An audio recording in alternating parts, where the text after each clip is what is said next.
We are following some breaking news at this hour out of Corpus Christi City Hall about the level 1 water emergency.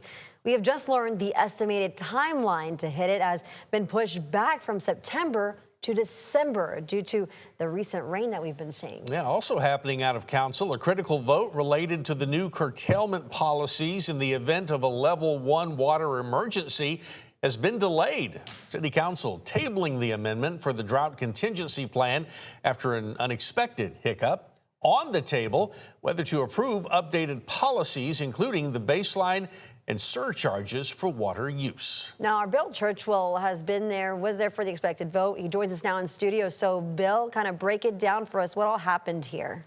Well, let me tell you, a meeting between city staff and the Corpus Christi Apartment Association was supposed to have taken place last week before today's vote. Instead, it was delayed, creating a domino effect.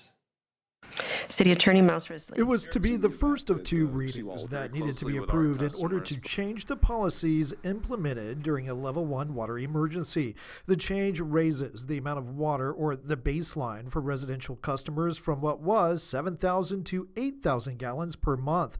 When you apply that 25% curtailment, the allocation for residential customers will go from 5,250 to 6,000 gallons per month. Would it be a variance for all multifamilies, or you would have to be individual variances? But the conversation would soon focus on apartment complexes after Councilmember Eric Cantu addressed concerns from apartment owners about how they would be classified under the updated policy. For them to be under commercial, just because, they're apartments, because in reality, we all cannot just afford a home. The policy lists apartment complexes as commercial rather than residential, which means their allocations would be different. There's 50,000 homes and apartments today in Corpus Christi. To break it down, for residential accounts, there would be a surcharge of $4 per 1,000 gallons over the 6,000 gallon allocation. For commercial accounts, however, a surcharge of $4 per 1,000 gallons over the individually assigned allocation. Our approach is to look at each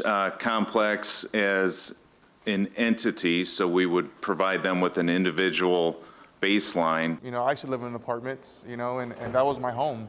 So if they're listing residential homes for 6,000 gallons per month, they should be able to do that same thing. A meeting that was supposed to be held between city staff and the City Apartment Association last week did not take place and was rescheduled to Wednesday, a day after what would have been the vote. Have that meeting with them, and let's make certain that we've got the best plan that works on both sides.